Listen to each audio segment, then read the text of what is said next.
लखीमपुर सान्हे में आज supreme court में समाअत हुई। सुप्रीम कोर्ट ने उत्तर प्रदेश हुकूमत को हिदायत दी कि वो एसआईटी में आला सतही ओहदेदारों को शामिल करें। इस मामले में अदालत ने यूपी हुकूमत से आईपीएस ओहदेदारों के नामों की फहरिस्त तलब की है जो यूपी कैडर के हैं लेकिन उत्तर प्रदेश के मकामी बाशिंदे न हों। अदालत ने हाईकोर्ट के रिटायर्ड जज को भी एसआईटी में शामिल करने की बात कही है। वाज़ेह कि उत्तर प्रदेश में लखीमपुर खीरी के तिकोनिया इलाके में 3 अक्टूबर को सान्हे के दौरान 4 किसानों, एक सहाफी समेत 8 अफराद हलाक हो गए थे।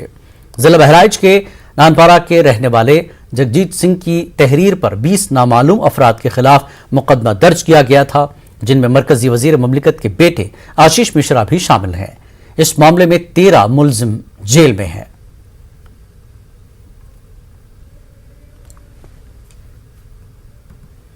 अमरावती में बंद के दौरान मोर्चा में शामिल बीजेपी लीडरों की गिरफ्तारी शुरू हो गई है। पुलिस ने बीजेपी के कई लीडरों को घरों पर छापे मारे हैं। सिटी कोतवाली पुलिस ने साबिक वजीर ज़राअत व बीजेपी लीडर अनिल गोंडे को गिरफ्तार कर लिया है। बीजेपी के तर्जमान शिवराय कुलकर्णी को भी गिरफ्तार कर लिया गया। अब तक बीजेपी के 13 कारकुनों को गिरफ्तार किया गया है। आज मजीद बीजेपी लीडरों की गिरफ्तारी का इम्कान है। बंद और तशद्दुद के सिलसिले में अब तक शहर में 15 एफआईआर दर्ज की गई हैं। अब तक 50 से ज्यादा मुजाहिरीन को गिरफ्तार किया जा चुका है। बीजेपी ने बोंडे और अपने दीगर कारकुनों की गिरफ्तारी की मजम्मत की है। महाराष्ट्र की भूमि पर षड्यंत्र के तहत, साजिश के तहत जो सांप्रदायिक दंगे हुए, इसके पीछे पूरी तरह से महाराष्ट्र की सरकार है और वे गिरफ्तारी कर रहे हैं भाजपा नेता की। कैसा दोगलापन है, कैसी विडंबना है। इनके खुद के शिवसेना के नेता जो त्रिपुरा में घटना घटी ही नहीं, उसे घटी है दिखा करके लोगों को उकसाने वाला भड़काऊ भाषण करते हैं, उस पर कोई कार्रवाई नहीं। वहीं अमरावती में हालात पुरअमन हैं। आज कहीं से भी पुरतशद्दुद वाक़े की कोई खबर नहीं है। दफा 144 4 रोज से नाफिज है। इंटरनेट सर्विस बंद है। शहर के हसास इलाकों में पुलिस का गश्त जारी है। दरियासना एहतियात बरतते हुए नागपुर में भी दफा 144 नाफिज कर दी गई है। इंतजामिया ने अफवाहें फैलाने वालों के खिलाफ सख्त कार्रवाई का इंतबा दिया।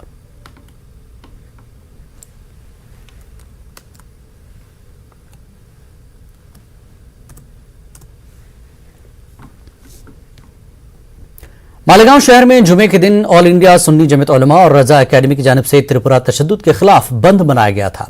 इस दौरान हुए पथरावबाजी के बाद पुलिस की जानिब से 7 अलग अलग मामले दर्ज किए गए थे, जिसके बाद से गिरफ्तारियों का सिलसिला जारी है। अब तक 25 से ज्यादा अफराद की गिरफ्तारी अमल में आ चुकी है। अदालत ने गिरफ्तार अफराद को 3 दिनों की पुलिस हिरासत में रवाना किया।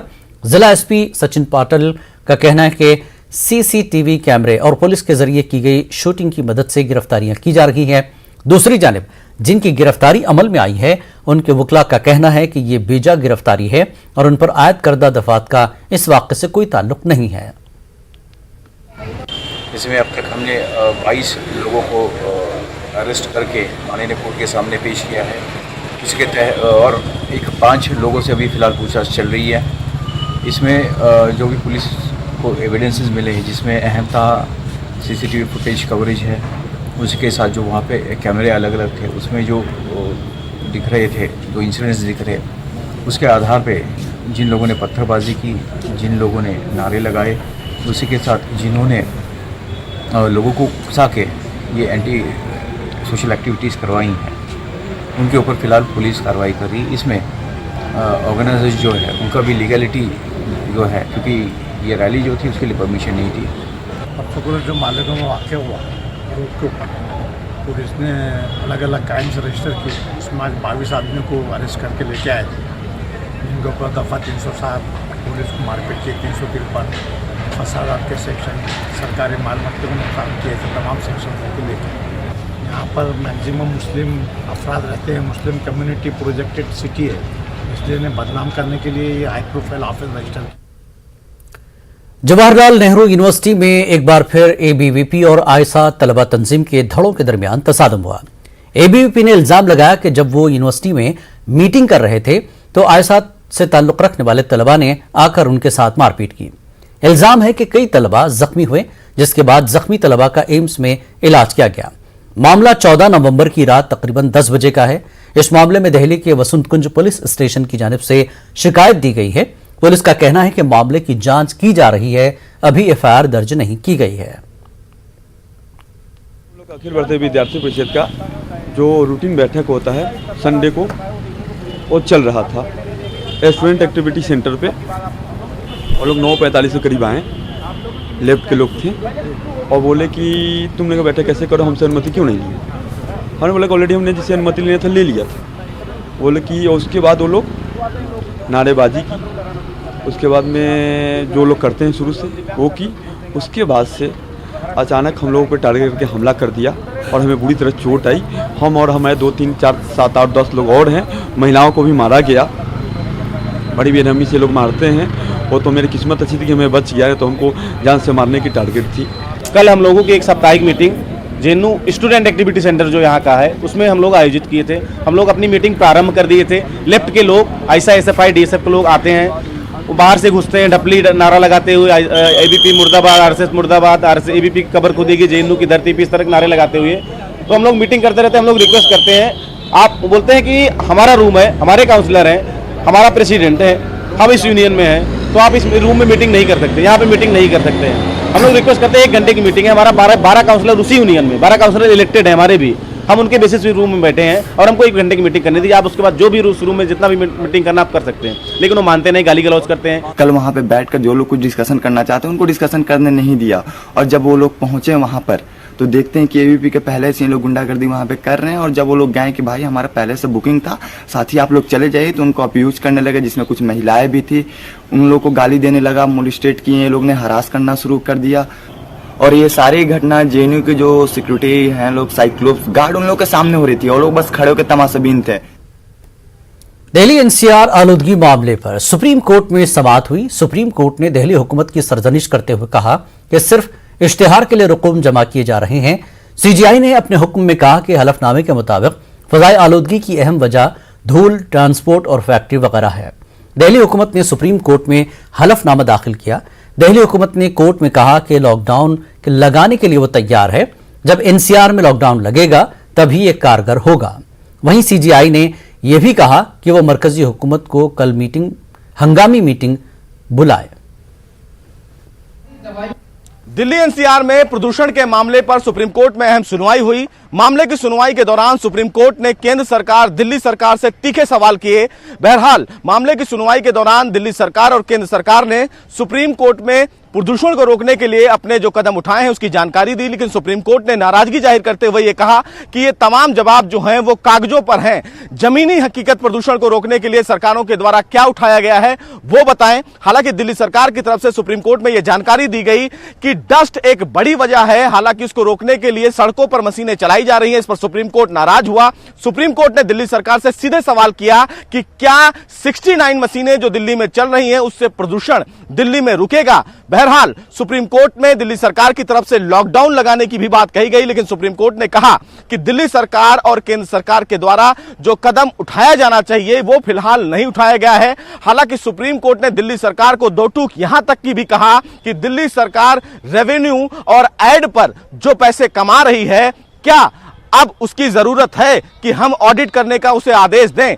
बहरहाल मामले की सुनवाई के दौरान सुप्रीम कोर्ट आज फिर नाराज दिखा। वहीं सुप्रीम कोर्ट ने पंजाब और हरियाणा राज्य के वकीलों से यह कहा कि वो अपने राज्यों के चीफ सेक्रेटरी से यह कहें कि वो वहां के किसानों से बातचीत करें और ये कहें कि वो पराली कुछ दिन ना जलाएं। बहरहाल सुप्रीम कोर्ट ने इस पूरे मामले को लेकर दिल्ली सरकार, केंद्र सरकार से कल तक इमरजेंसी मीटिंग बुलाने के लिए कहा है और एक डिटेल हलफनामा दाखिल करने के लिए कहा है कि प्रदूषण को रोकने के लिए तमाम राज्य सरकारें और केंद्र सरकार ने जमीन पर क्या काम किया। बहरहाल बुधवार को दोबारा सुप्रीम कोर्ट इस पूरे मामले की अहम सुनवाई करेगा। देखना बेहद अहम होगा कि सुप्रीम कोर्ट की इस नाराजगी के बाद तमाम जो सरकारें हैं वो कितनी हरकत में आती हैं और प्रदूषण को रोकने के लिए सरकारें जमीन पर क्या काम करती हैं। कैमरामैन अंकित के साथ सुशील पांडे, न्यूज़ 18 दिल्ली।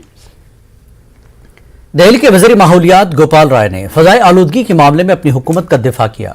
गोपाल राय के मुताबिक दिल्ली हुकूमत फजाई आलूदगी को कम करने के लिए हर मुमकिन इक़दाम उठा रही है और इसके मुस्बत नतायज भी सामने आ रहे हैं।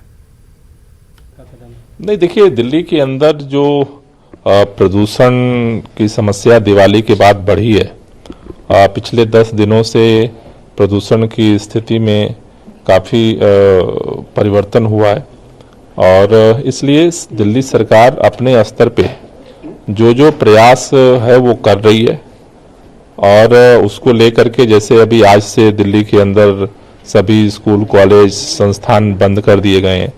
दिल्ली के अंदर सभी कंस्ट्रक्शन कार्य जो हैं वो सारे बंद कर दिए गए। दिल्ली के अंदर सरकारी दफ्तर में जो कर्मचारी अधिकारी हैं वो वर्क फ्रॉम होम कर दिए गए। तो सभी पहलुओं पर सरकार काम कर रही है। जहां तक सुप्रीम कोर्ट की बात है, सुप्रीम कोर्ट में भी आज हमने एफिडेविट भी दाखिल किया है कि हम दिल्ली के अंदर लॉकडाउन के लिए भी तैयार हैं, लेकिन ये सारी चीजें इफेक्टिव तब होंगी जब पूरे दिल्ली, हरियाणा जो है, उत्तर प्रदेश सभी मिल करके जब एनसीआर में लॉकडाउन होगा तो इसका इम्पैक्ट होगा। माहौलियाती कारकुन विमलेंद्र झा के मुताबिक सुप्रीम कोर्ट ने आज दिल्ली हुकूमत की सरजनिश की है वो दुरुस्त है। विमलेंद्र झा के मुताबिक दिल्ली हुकूमत ने अपने हलफनामे में कोई नई बात या तजवीज पेश नहीं की है। झा के मुताबिक माहौलियाती आलूदगी एक संजीदा मामला है जिस पर सियासत के बजाय ठोस इक़दाम की जरूरत है। झा ने फिलहाल फजाई आलूदगी को कम करने के लिए दिल्ली में लॉकडाउन को वाहिद हल करार दिया।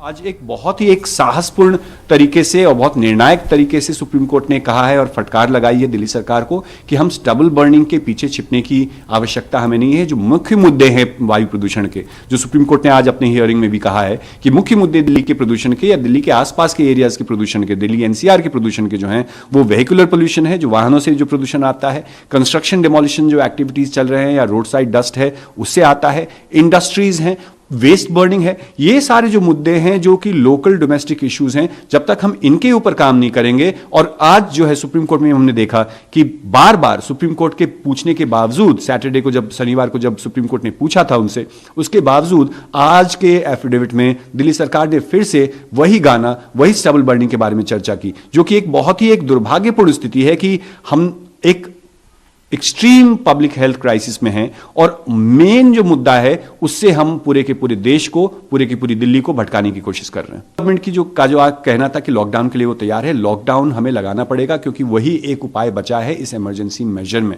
जिस तरह से हम AQI देख रहे हैं, आज सुबह भी AQI 380 के लगभग में हर जगह पे था और अगर बढ़ने के आसार हैं, इसमें लॉकडाउन ही एक उपाय बचता है। लेकिन लॉकडाउन से आप टेम्पररी सोल्यूशन पा सकते हैं, निजात पा सकते हैं इस वायु प्रदूषण का। आपको लॉन्ग टर्म सोल्यूशन जो है जब तक वो नहीं ढूंढेंगे, और आज सुप्रीम कोर्ट ने भी यही कहा है कि आप long term solutions, long term plan क्या है। और दिल्ली में फजाई आलूदगी की वजह से जहां एक तरफ तालीमी इदारे, तामीराती काम और दीगर सरगर्मियों पर कुछ दिनों के लिए पाबंदी है, वहीं यौमिया उजरत पर काम करने वाले मजदूर बेहाल है। ये काम धंधा नहीं है तो रोटी कहाँ से खाएंगे? बैठे हैं घर पे, क्या करेंगे? यहाँ पड़े हैं रोड पे, तो यहाँ पे भी अब काम नहीं है तो खाना कहाँ से खाएंगे? हम क्या खाएंगे? दे रहे हैं हम परदेश में काम के लिए आए हैं, नहीं मिल रहा खाने के लिए तो कहाँ जाएंगे? हैं? नहीं मिल रहा खाने के लिए, कुछ मदद मिल पाई आपको? नहीं, कुछ नहीं देता है, कोई नहीं देता है, कौन ठेकेदार नहीं देता है। और गांठ के तो जो मजबूरी कहें जो तो मिल नहीं रहा है, वे जाके देख के लॉकडाउन लग गया, काय में दे पैसा? हाँ, वे यही बोलते हैं। काम पे राजधानी रानी कमलापति रेलवे स्टेशन का इफ्तिताही प्रोग्राम में भोपाल में आई सीधे इस वक्त आपको लिए चलते हैं। वज़ीर आज़म नरेंद्र मोदी खिताब कर रहे हैं। लेकिन स्थिति यहां तक पहुंच गई थी कि लोगों ने स्थितियों के बदलने की उम्मीद तक छोड़ दी थी। लोग मान लिया चलो भाई ऐसे ही गुजारा करो, सब ऐसे ही चलने वाला है।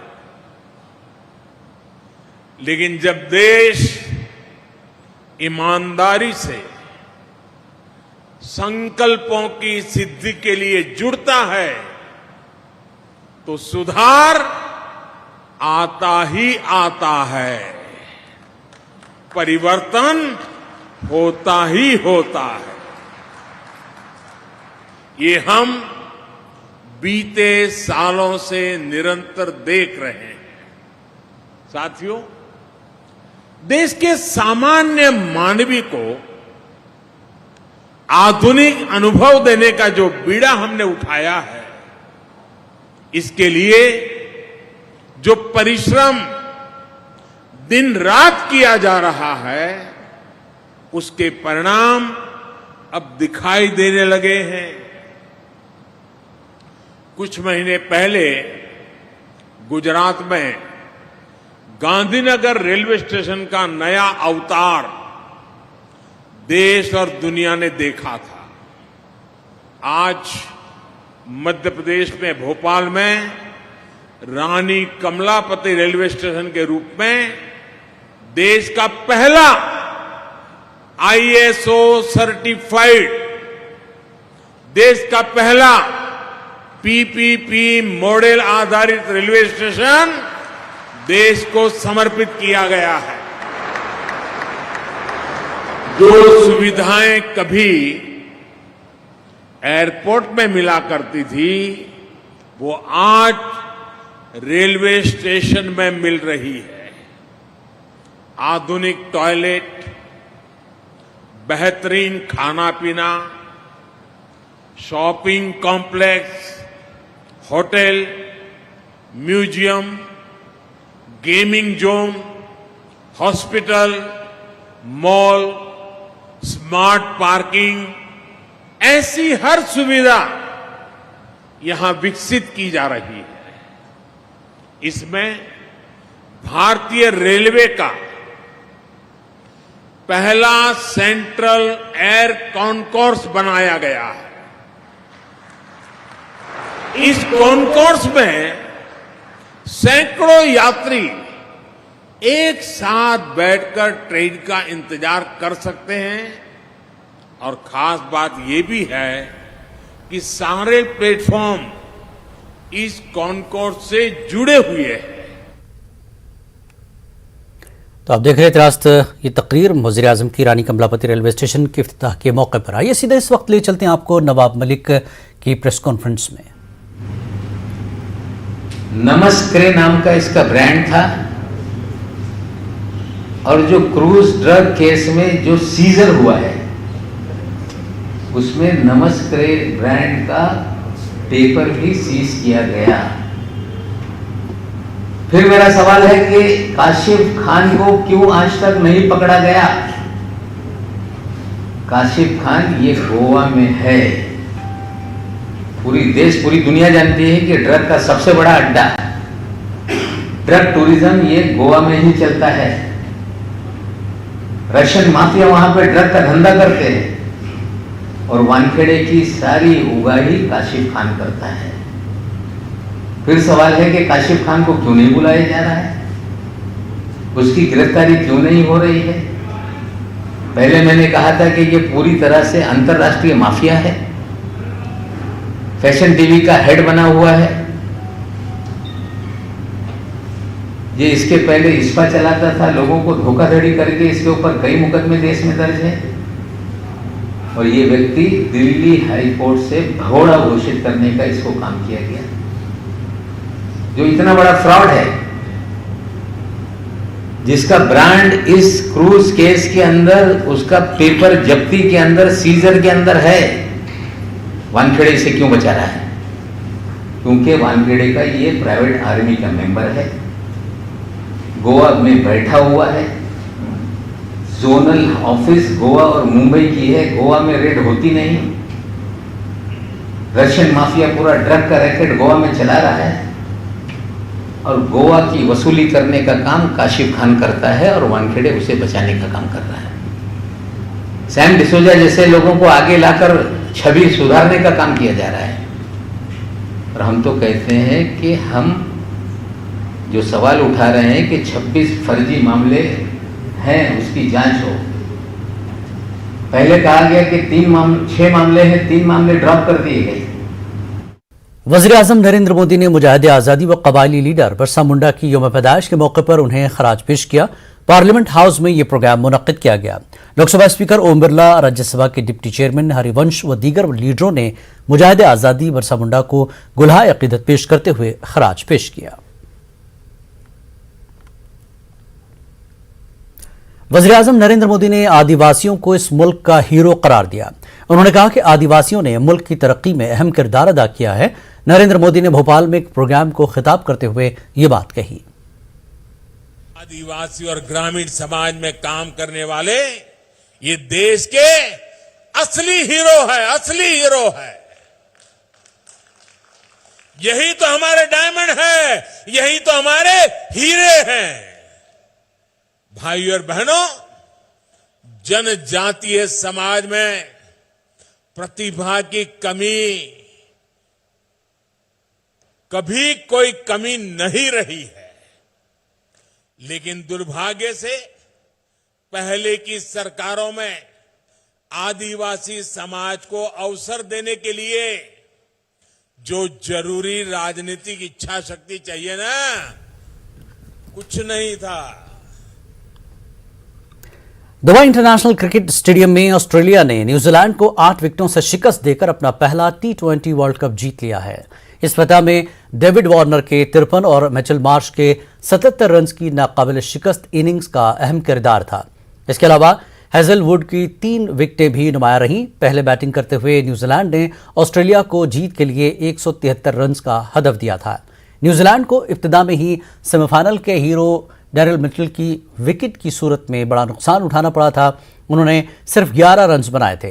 इसके बाद कप्तान केन विलियमसन क्रीज पर आए और छा गए। उन्होंने पहले मोहतात अंदाज में बैटिंग की, लेकिन फिर इसके बाद ऑस्ट्रेलियावी बॉलर्स की दुर्गत बना दी। हदफ के ताक़ुब में ऑस्ट्रेलिया को कप्तान एरविन फिंच की सूरत में पहला नुकसान उठाना पड़ा, लेकिन मिचेल मार्श और डेविड वार्नर के दरमियान लगी 92 रन की शिराकत ने मैच का पासा कंगारुओं के पलड़े में कर दिया और आखिरकार वर्ल्ड कप ऑस्ट्रेलिया के पाले में आ गिरा।